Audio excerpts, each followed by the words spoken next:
Gli aggettivi e i pronomi determinativi, cardinali e ordinali.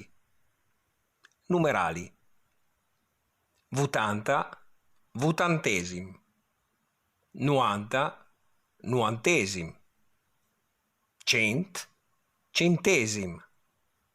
Cenvun, centunesim. Dusent, quel di dusent.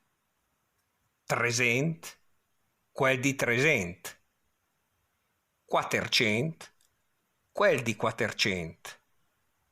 Cincent, quel di cincent.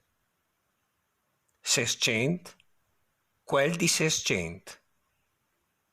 Settcent, quel di settcent.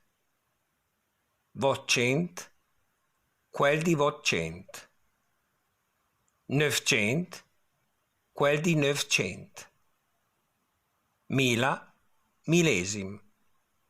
Domila, bimilesim.